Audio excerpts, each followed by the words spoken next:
Good morning.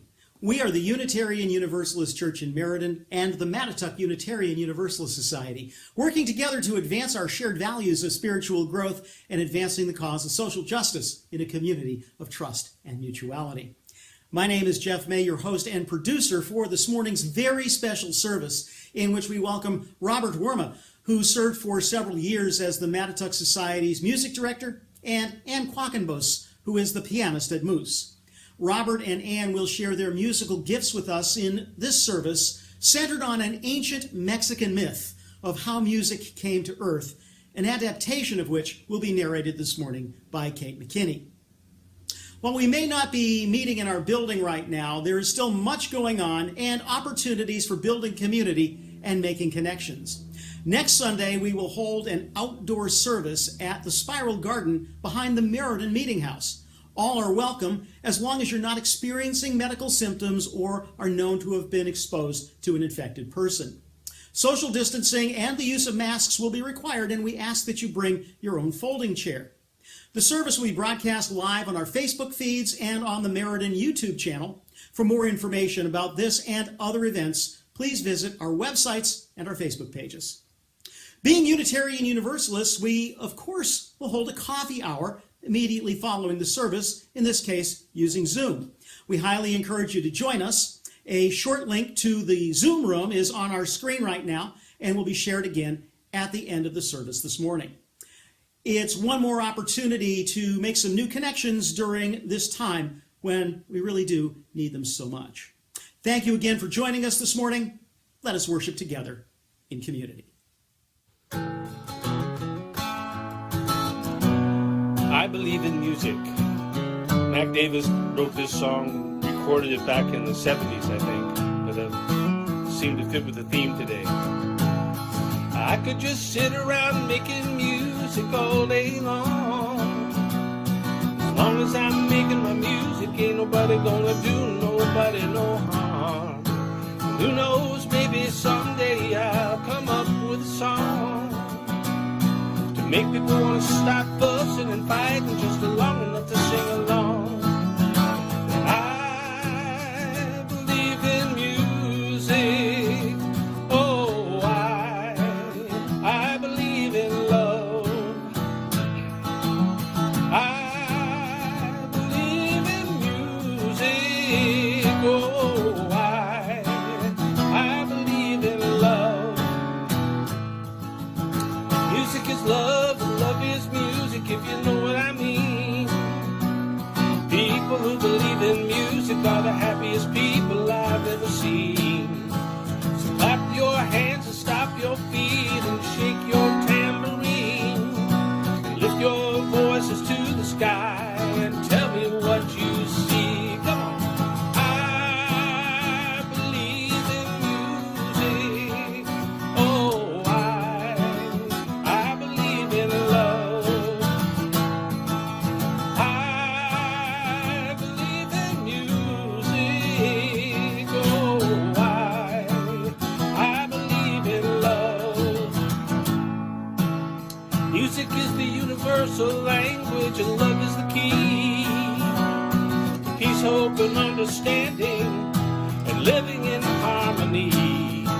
So take your sister by the hand and come along with me. Lift your voices to the sky. Tell me what you see. Sing now. I believe in music. Oh, I believe in love. I believe in music. Oh, I believe in love.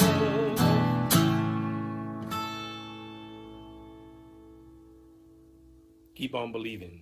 We believe that this time together is made holy by virtue of our being together. And we begin our time together by lighting the symbol of our faith, the flaming chalice. Please join me with the chalice lighting words that should appear on your screen. May this flame invite us into fellowship, inspire our spirit, and ignite in us a passion for racial, economic, and environmental justice. Let's join in this service together. This is a song called She Speaks, written by Susan Osborne. Who is she? She is the goddess of the universe. She is the Mother Earth. She is the archetypal feminine who lives and speaks and sings in all that is.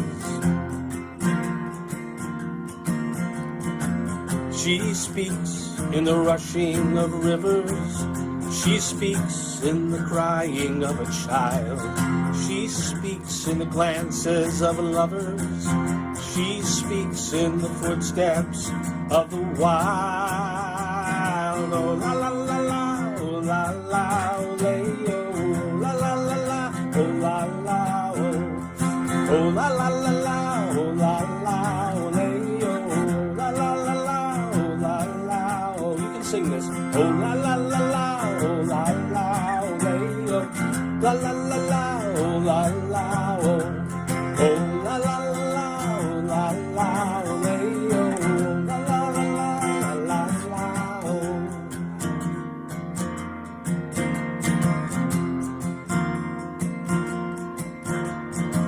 She speaks in the quiet of the morning.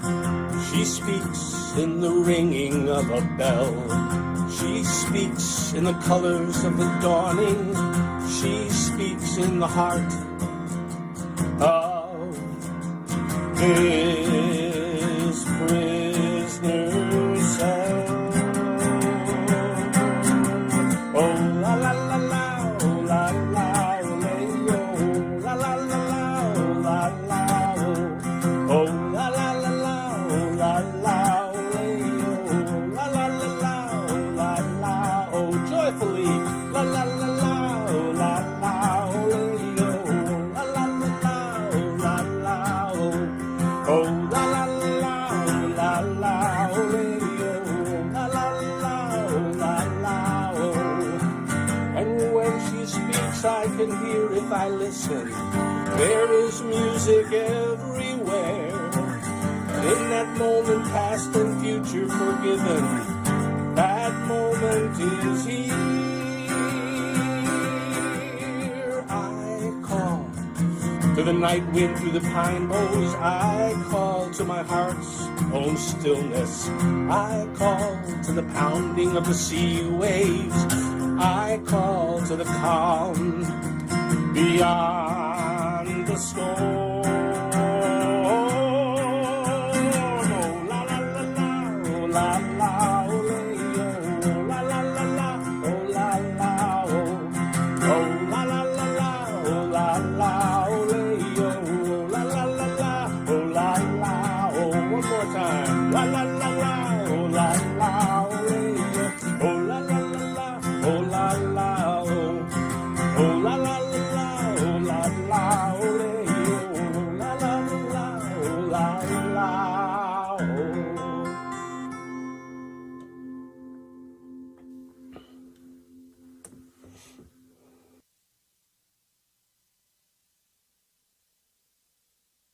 This is a story based on an ancient Incan poem called How Music Came to the World.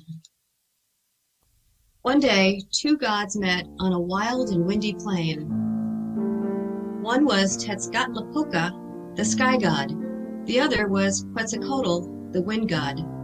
They were both very powerful. Sometimes they fought each other, but sometimes, like this time, they helped each other. Tezcatlipoca spoke first. "What took you so long?" he said. "It's hurricane season," said Quetzalcoatl. "I've been busy. I've been whipping up the waves." "This is more important than hurricanes." "I'll be the judge of that," said the wind god.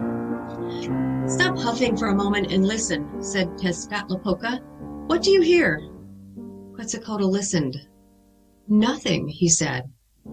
"Exactly, nothing. No one sings. No one plays a note. The only sound to be heard is the sound of your roaring. We need to wake up the world, wind. And I don't mean with hurricanes. We need music." "Music?" said Quetzalcoatl. "What does that have to do with me? I have no music." "I know," the sky god said, "but I'll tell you who does have it. The sun. He surrounds himself with singers and music makers who play and sing for him all day long, and he won't share their music with us. Won't share? Said Quetzalcoatl. That's not fair. I know, said Tezcatlipoca. So listen, Wind, I want you to travel to the House of the Sun. I want you to bring back the best singers and the best musicians. Remember, he said as the wind god unfolded his wings, we need to wake up the world. We need music. Quetzalcoatl hurled himself into the air. He flew over land and sea, searching the endless coastline for a single beach. He knew there was only one way he could travel to the House of the Sun. Spying the beach at last, he landed and called out the names of the sky god's 3 servants, Kunk, Water Woman, and Water Monster. When they were all before him, he ordered them to make a bridge. The servants grabbed hold of each other. They began to grow tall and thin and to twine together like a rope. They turned into a strong rope bridge that disappeared into the sky. Quetzalcoatl climbed the bridge, following it higher and higher as the earth grew smaller and smaller below. Finally, he came to the House of the Sun. He could see its towers shimmering in the distance. Getting to them was not so easy, though. He had to find his way through a maze of streets with high walls. He kept getting lost and going around in circles. Nearly ready to give up, he heard a beautiful sound that he had never heard before. It was cool and bright. It was sweet and light. It was music. Quetzalcoatl followed the sound until it led him out of the maze. Then he saw the musicians in the great courtyard of the sun. The flute players were dressed in gold and yellow. The wandering minstrels wore blue. The lullaby singers were dressed in white, and the singers of love songs wore red. Suddenly the sun saw Quetzalcoatl. "Stop playing," he cried. "Stop singing. It's that terrible wind. Don't even speak to him, or he will take you back to that silent planet of his." Quetzalcoatl lifted his wings and called, "Musicians, come with me." None of them said a word. And the wind god cried out, "Singers, musicians, the Lord of the sky commands you." The musicians remained silent. Quetzalcoatl did not like to be ignored. He exploded with anger, like 100 hurricanes going off at once. Lightning cracked and thunder boomed, and clouds swirled around the House of the Sun, turning the daylight into darkness. The wind god roared as if there was no end to his voice. Everything fell down. The sun flickered like a tiny flame. The musicians ran to the wind and huddled in his lap, trembling with fear. Instantly, the wind's anger passed. The thunder faded and the clouds vanished. Quetzalcoatl took the musicians in his arms and left the House of the Sun, moving through the maze as if it was not even there. The wind god was filled with great happiness as he followed the sky bridge back to Earth. He felt like a father carrying his children home. The Earth could also feel that something new was coming, something it needed and had been secretly wishing for. As the wind god came nearer, the earth let out a slow sigh of relief. Its fruit began to ripen, and its flowers began to bloom with new, deeper colors. The whole planet seemed to be waking up from a deep sleep. Finally, Quetzalcoatl touched down on the earth with the musicians and singers. They looked around curiously at the silent, waiting planet. Then they began to play.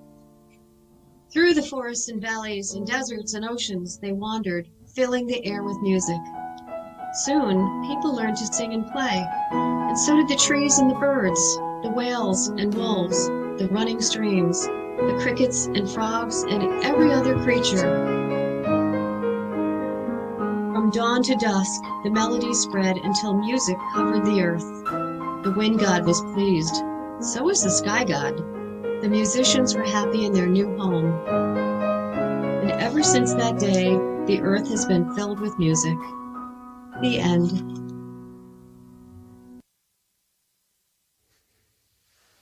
Good morning.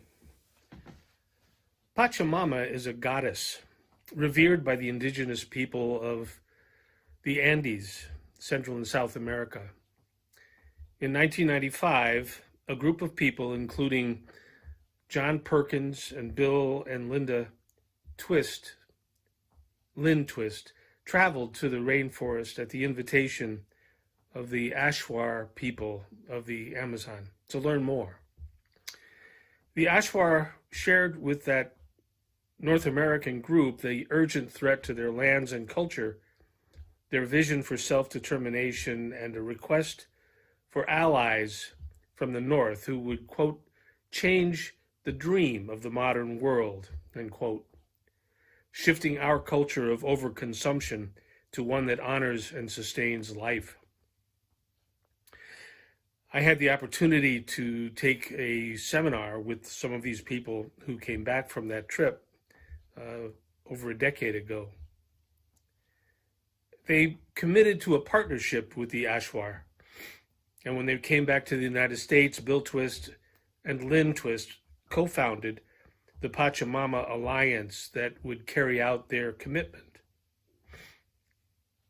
I titled my sermonette today, Waking Up the World, in harmony with the mission of Pachamama Alliance of awakening the dreamers, those dreamers being you and me. I want to thank Kate McKinney for reading the story this morning and for Jeff May for creating the slides from the terrific artwork by Carol Uber. As I listened to Kate read, I was again struck by the wonderful imagination of our indigenous ancestors and our 21st century brothers and sisters. They shamelessly godified everything in nature: sky, earth, wind, trees, all the critters were companions in life.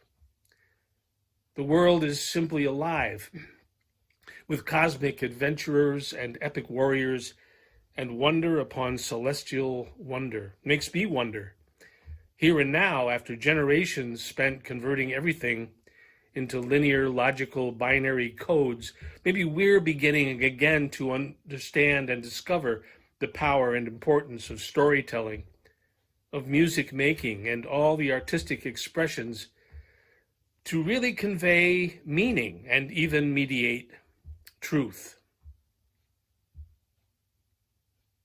So, there was this time when the world was silent. Stop huffing for a moment and listen, said the god sky. What do you hear? The god wind listened. Nothing, he said. Exactly. Nothing. No one sings. No one plays a note. The only sound to be heard is the sound of your roaring. We need to wake up the world. Wind, and I don't mean with hurricanes. We need music. So I invite you to imagine a time when there was no sound but the whistling of the wind. And you may say, silence is golden. The wind's whistle is a beautiful thing to listen to, and that's, of course, true. I have to agree. We live in a rather noisy time, and sometimes it feels like finding a little silence is more than a little challenging. Even music is so instantly and constantly available on our wireless devices. There's a certain kind of silence that is equally as beautiful as music. And there is a silence that is empty, terrifying, barren, lifeless. In the words of Paul Simon, in the naked light I saw 10,000 people, maybe more, people talking without speaking, people hearing without listening, people writing songs that voices never share, and no one dared disturb the sound of silence. Fools, said I, you do not know. Silence like a cancer grows. Hear my words, that I might teach you. Take my arms, that I might reach you. But my words like silent raindrops fell, and echoed in the wells of silence, within the sound of silence. Don Campbell, in his book, The Mozart Effect, tells the story of the French otolaryngologist Alfred Tomatis. That's an ear, nose, and throat doctor. I just like to say otolaryngologist. Tomatis was summoned to a monastery in France where the monks had all become infected with a peculiar condition that was depressing the whole community. The monks were constantly tired, performed their labors poorly, and the new abbot was getting more and more frustrated. Dr. Tomatis discovered that this community was famous and had a long history of daily chanting, but that the new abbot, wanting to modernize the monastic practice, had cut out the chanting from their daily schedule. He diagnosed their condition as chant deprivation, and when the abbot reinstated the daily practice, the community's vitality returned in a matter of days. I think it's this kind of empty, malignant, deathly silence that is the world's condition at the beginning of the story that Kate read for us. And just as chanting remedied the infirmity of the French monks, so too does chanting and music offer to remedy the drowsiness of our world and awaken us to a renewed connection with one another and vitality. It's clear to us today that music of one form or another is made in every corner of the human communal life. Music is indigenous to our human condition. Our Western tradition has tended, as with many things, to turn musical performance into a goal unto itself and make virtuosity into some kind of private victory. My mother earned a degree in piano performance from the University of Michigan, and as much as I benefited from and will always admire her talent, music was mostly work for my mother. I don't recall her ever, at least often, being joyful about making music. Criticism of herself as well as others was always present. And for me, I was immersed in music of one form or another from my earliest memory. There was always a piano in the Werme living room. Mom practiced regularly. My dad would play symphonic music and conduct an imaginary orchestra, and he was never happier than when he sang in the church choir or in the Norwalk Community Chorus or in a barbershop quartet. When I ask myself, how did music come into my world? I reply, it was always there. Of course, when I learned to play music myself and began myself to sing in choirs, and I was encouraged to become a performer, and people called me a musician, it became less merely in my world, it became a core part of who I am, and it has forever been that. And I don't know many folks who don't treasure music in one way or another, as a fan of a particular musician or style of music, and I don't know many folks who, if they did not learn to play an instrument as a child, long to learn to play or sing and become members of the Performers Club. And I tell everyone, I tell you, it's never the wrong time to become a student. And that's as true for music as for anything. Music, said the god wind, what does that have to do with me? I have no music. I know, God Sky said, but I tell you who does have it, the sun. He surrounds himself with singers and music makers who play and sing for him all day long, and he won't share their music with us.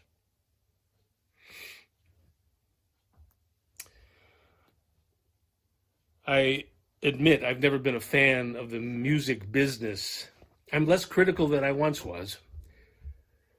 But the hyper-commercialization and hyper-professionalization and ubiquity of music in everywhere and commercials creates barriers between the art and the people. I took up drumming and drum circle facilitation largely because it was egalitarian. It was available to everyone at little or no cost and little or no specialized training. It opened up many to the gift of rhythm that exists in every one of us. And people could do it together. And there weren't any wrong notes. These days, I understand ukuleles are becoming popular in the same way. So music is beginning to become made by everybody again. Not only this, Paul Winter, the jazz saxophone player, demonstrated that whales and wolves and elk and other critters are all part of the choir, part of the orchestra. Ambient human music is being recorded in concert with nature's own sounds. One can even imagine the whistling of the wind might have found a way to whistle along with the musicians he carried back from the sun to the earth. David Darling, the Grammy-winning cellist who once played in Paul Winter's consort, has been for the past 30 years the artistic director of an organization called Music for People. It's a movement to bring people together, virtuoso and shower singers together, to experience making music, great music, together. I believe Pachamama, the Earth Mother, is certainly singing out for us to awaken to our musical connections to one another. I hope you will let the music within you and among you stir you to that special vitality that music alone can awaken. I will never forget the wonderful years I served as music director for you folks, the Mattatuck Unitarian Universalist Society, Moose. I know you will always make beautiful music together. Be blessed.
It sometimes can seem as if we're caught in an almost endless procession of difficulty, challenge, and uncertainty. In times such as these, it's important that we have the ability to come together, even if we can only do so virtually, to remind ourselves that there is still hope, that there is still love, that there are still good-hearted people who can look unblinking into the storm and continue to believe that a calm, bright morning will come. This community is a refuge where we can keep the ember of hope alive when all the world seems intent on dousing it. And then we can use our little ember to light a beacon for the rest of the world. Our offerings sustain this community so that we can share our small embers to light a dark world. We understand that times are tough and that many are unable to contribute as generously as they'd like, but within your ability, we ask that you can do whatever you can to keep our ministry alive during this global crisis. You can contribute online at the website of each congregation. The addresses are there on your screen. Or you can mail your contributions to one of our 2 congregations. For all that you do for our ministry of hope, we are truly thankful.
We've come to the end of our service, and at the end of the service, we extinguish our flaming chalice.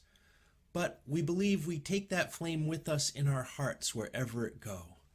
May we keep that flame in our hearts, may it keep our hearts warm, and may it be a good companion to a song, to music that we also keep in our hearts. Go in peace, holy ones. We'll see you next week. It may be true that nothing lasts forever, but we're not quite done yet. Please join us for coffee in the Zoom room. We've made the link easy now so that it's very simple to get there. It's there on your screen, but it's go.uucentralct.org/coffee. That's go.uucentralct.org/coffee. Pour a cup of your favorite beverage and join us right after the service. Thanks.